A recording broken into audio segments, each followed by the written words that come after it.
Story 1:25 मेरे girlfriend ने मुझे छोड़ दिया क्योंकि मैं बिस्तर में अच्छा नहीं था। महिलाओं से विनम्रता से कहें, क्या यह एक चिंता की बात है?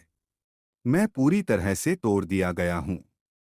नमस्ते, इस सबरेडिट के उपयोगकर्ताओं। मेरे पास एक सच्चा प्रश्न है जिसके बारे में मैं शर्मिंदा नहीं हूँ। क्या यह वास्तव में मायने रखता है कि आप बेड में अच्छे नहीं हैं? क्या आप जितना संभव हो रहे हैं? क्या मुझे मानसिक रूप से इस चीज से उबरने के लिए मेरे साथवासी से कुछ प्यार का हक है? मुझे पता है कि मैं खुद को सुधार सकता हूँ। मुझे बस कुछ समय की आवश्यकता है, जो इस तेज दौड़ती दुनिया में कोई नहीं देगा। मैंने सब कुछ सही किया था। उसने फूल और चॉकलेट भी खरीदे थे वैलेंटाइंस पर। उसे अपने कार्यालय की दबाव संबंधी समस्याओं के माध्यम से सहायता भी दी। सुनिश्चित किया कि हम छोटी बातों पर लड़ाई नहीं करते थे। वह भी मेरी मदद करती थी जब मुझे कोई समस्या होती थी। इसलिए मुझे समझ नहीं आता कि वहाँ गलत क्या हुआ। अगला क्या करूं? महिलाओं से निवेदन है कि आप मुझे सुझाव दें जो आपके लिए अच्छा लगता है। चलिए लोगों के विचार जानते हैं। मैं एक वर्जिन हूं और मैं अपने पहले सेक्स के बारे में सपने देखती हूं और उन्हें सुधारने की संभावना है। भाई, तुम अकेले नहीं हो। मैं तुम्हें महसूस कर सकता हूं भाई। क्या वह आपसे वास्तव में ऐसा कही थी या आपने अपने दिमाग में सोच लिया था? शायद आप वास्तव में सामान्यतः बेड में खराब नहीं हैं, लेकिन शायद वे लड़की के लिए बुरे थे। सेक्स संगतता संबंधों में मायने रखती है।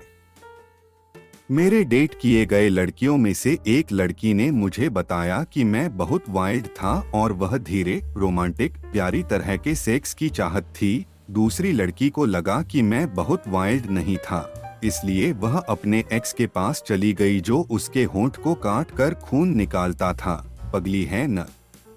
अंततः मुझे एक लड़की मिल गई है जो मेरे सेक्सुअल वाइब्स से मेल खाती है, तो हम अच्छे हैं। यह जीवन है, इससे संघर्ष करें और अपने उपयुक्त मिलान को खोजने की कोशिश करें बजाय उस व्यक्ति पर समय और पैसे खर्च करने के जो आपको नहीं चाहता। जब आपके पास कम मांग और अधिक आपूर्ति होती है, तो आप जितना चाहें फेंक और बर्बाद कर सकते हैं। तो अच्छा हुआ उसने तुम्हें इजाजत दी कि तुम उसके गैराज में अपनी साइकिल पार्क करने की कोशिश करो, वरना तुम तो फोर्स नहीं कर सकते किसी पर।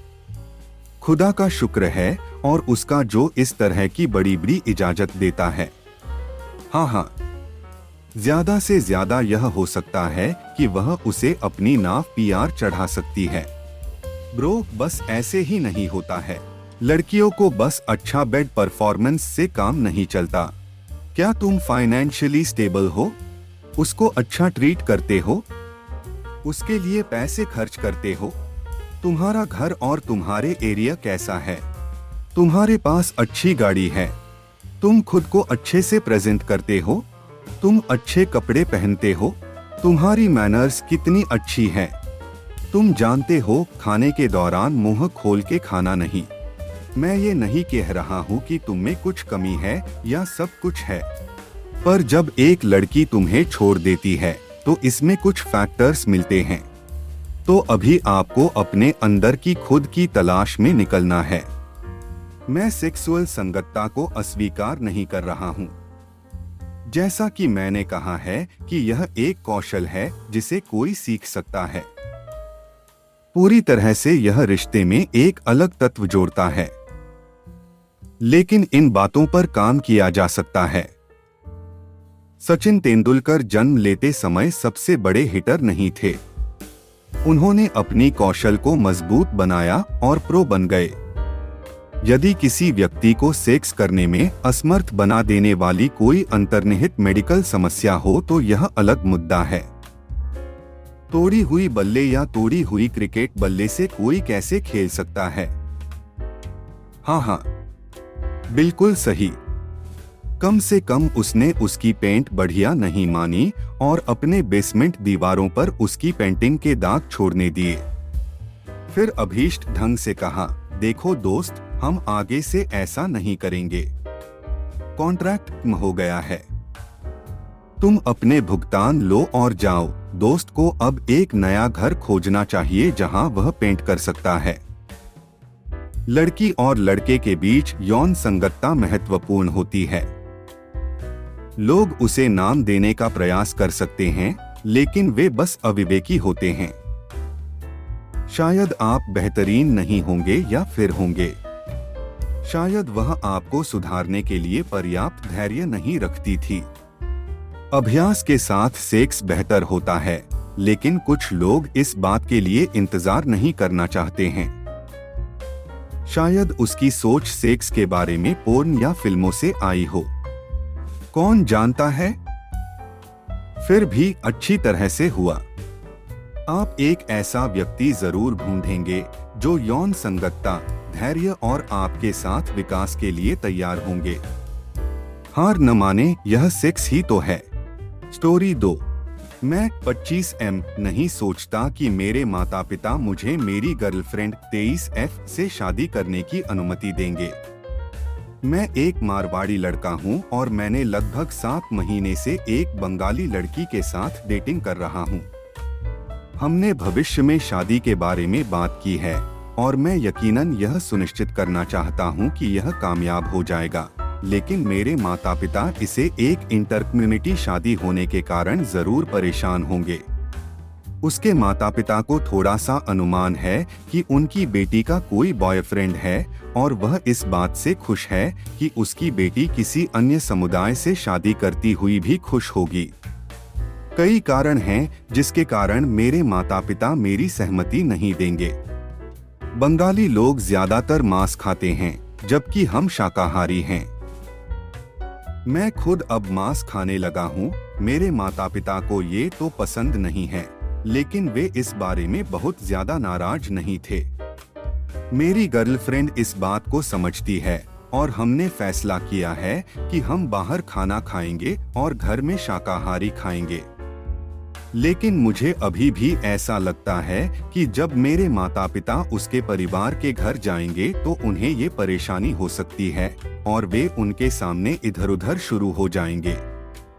मारवाड़ी लोगों को अपने आसपास के लोगों की सोच के बारे में बहुत ज्यादा चिंता रहती है और कोलकाता में मारवाड़ी लोग, खासकर हमारी पिछली पीढ़ी, बंगाली लोगों से बहुत प्रेम नहीं करते।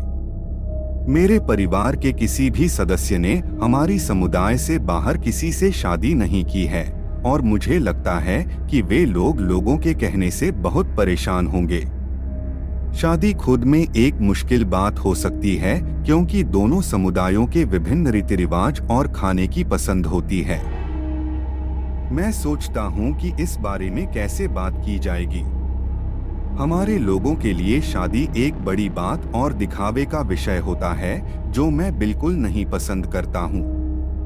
इन सभी कारणों के बावजूद मुझे खुशी है कि मैं उससे शादी करना चाहता हूँ और हम एक साथ खुशहाल जीवन बिता सकते हैं। बस मुझे चाहिए कि हमारी शादी के लिए मेरे माता पिता सहमत हों, क्योंकि हम साथ चलिए लोगों के विचार जानते हैं।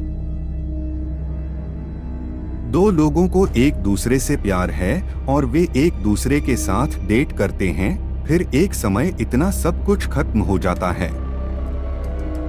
यह बहुत ही दुखद है। भाई, मैं मारवाड़ी हूँ और चेन्नई में रहती हूँ। आज के दौर में नौजवान लोगों को भी वही समस्याएं सामने आती हैं जो आपने बताई हैं। समुदाय क्या कहेगा, ये सब। लेकिन याद रखिए, अगर आप अपने माता पिता की अनुमति नहीं मिलने के बावजूद भी प्यार में गिरने के लिए हिम्मत वाले थे, तो यह भी हिम्मत वाले बने कि अपने फैसले खुद लें, चाहे अगर इसका मतलब हो कि अपने परिवार को छोड़ देना पड़े। आप एक वयस्क हैं, या तो आप उससे प्यार करते हैं या नहीं। आपके यहाँ बताए गए सभी बातें 7 महीने पहले भी सही थीं। अब आप उसके साथ खड़े रहें या उसे साफ कर दें। पेंडिंग में बातें न रखें। मैं पहले से ही उससे इस बारे में बात कर चुका हूँ। मैंने उसे बताया है कि मेरे माता पिता को मनाना कितना मुश्किल हो सकता है, लेकिन हम दोनों एक सहमति पर हैं कि हम एक तरीके से या दूसरे तरीके से इसे कामयाब बनाएंगे। यह मुझे 2 स्टेट्स की याद दिलाता है। अगर आप सच में मानते हैं कि वह आपकी जीवन साथी हैं, तो उसके साथ आगे बढ़े। अपने सांस्कृतिक अंतरों के कारण अभिभावकों को समय लगता है। मैं एक मारवाड़ी हूँ, मैं जानती हूँ कि कितने सुरक्षित होकर माता पिता खेलते हैं, लेकिन वे हमारी पीढ़ी से ऊपर नहीं हो सकते। अगर आप सही उपकरण का उपयोग करें, तो आप उन्हें दोबारा तैयार कर सकते हैं। यदि आप विश्वास करते हैं कि वह आपके लिए सही है और आपकी जिंदगी में मूल्य जोड़ेगी, तो आप उसके लिए लड़ाई करना चाहिए। यदि आप ऐसा करते हैं और आपके माता पिता राजी नहीं होते, तो वह एक अलग स्थिति हो जाती है। लेकिन यदि आप उसके लिए लड़ाई भी नहीं करते हैं, तो यदि आप उससे वास्तव में प्यार करते हैं, तो आप हमेशा खेद करेंगे। अंततः माता पिता आपकी खुशी से वास्तव में परवाह करते हैं, तो उन्हें अपनी गलती समझाना संभव है। यदि वे ऐसा नहीं करते हैं, तो आपको पता चल जाएगा कि आप कहाँ खड़े हैं। यह दर्दनाक है। लड़का जिससे मैं मिलती हूँ, हम हिंदू हैं और वह ईसाई हैं, इसलिए हम विवाह नहीं कर सकते हैं। ऐसा लगता है कि हम रिश्ते को टूटने से बचा नहीं पा रहे हैं। यह बहुत दर्दनाक है। मैं चाहता हूं कि यह आसान होता। मैंने उससे दूर जाने की कोशिश की। वह पूछता है कि हम फिर से संपर्क में क्यों नहीं रह सकते या दोस्त रह सकते हैं, लेकिन यह बहुत मुश्किल होता है। उसने मुझे बताया कि उसका परिवार पारंपरिक है और उसके बड़े भाई के साथ भी ऐसा हुआ था। उसके भाई के पास भी एक गर्लफ्रेंड थी शायद, लेकिन माता पिता सहमत नहीं हुए थे और अंत में उसका भाई अरेंज मैरिज कर लिया था। मुझे दुख हो रहा है और टूट गई हूं क्योंकि उसका एक बार भी प्रयास नहीं हुआ। और इस बात से भी टूट गई हूं कि उसे पता है कि यह मुझे मार रहा है, फिर भी कुछ नहीं करता है। कोई व्यक्ति आपको इस तरह से जुड़ने नहीं देगा जानते हुए कि आप उससे अभिनय नहीं कर सकते हैं या माता पिता स्वीकार नहीं करेंगे। और इस सब को पढ़ते हुए यह देखना कि आदमी आसानी से दूर हो सकता है, मेरे दिल को तोड़ देता है। इससे मुझे यह लगता है कि दुनिया में प्यार नहीं होता। मैं इस तरह से नहीं जी सकती। हाँ, हमने अलग होने की सोच ली थी। मैंने भी उसे मेरे साथ धोखा देते और मेरे साथ झूठ बोलते हुए पाया है। मैं इतनी मूर्ख हूं कि मैं उससे दूर होने या उसके लिए ये भावना न रखने के लिए तैयार नहीं हो सकी। मुझे नफरत है कि इतने सारे लोग मुझे यह समझाते हुए कि वह मेरे साथ खिलवाड़ कर रहा है, लेकिन मैं उससे दूर नहीं जा सकती हूँ। मुझे दुख है कि इस बात से कि किसी ने इतनी आसानी से इस रिश्ते से उठ जाने के बारे में बताया है। मेरा दिल टूट गया है। मुझे लगता है कि इस दुनिया में प्यार ही नहीं है। मैं इस तरह नहीं जी सकती। यह फिल्मी स्थिति मुझे बहुत पसंद है। यह आपके प्यार का एक परीक्षण है। इसे पार करें भाई। केवल एक माता पिता या विस्तृत परिवार से कोई एक व्यक्ति को मनाने की कोशिश करें। आपको अपने परिवार में कुछ लोगों के साथ खड़े होने की जरूरत है। नई पीढ़ी संस्कृति और विभिन्नता से परेशान नहीं होती है। लोग अब लगभग एक ही पृष्ठभूमि और संस्कृति वाले होते हैं। यह 21वीं सदी है, वैश्वीकरण का युग। सब कुछ बकवास है। जहां आप और आपकी गर्लफ्रेंड एक दूसरे के साथ होते हैं, कुछ भी नहीं आ सकता है। आप सही हैं, अपने माता पिता के साथ सहमत नहीं हो।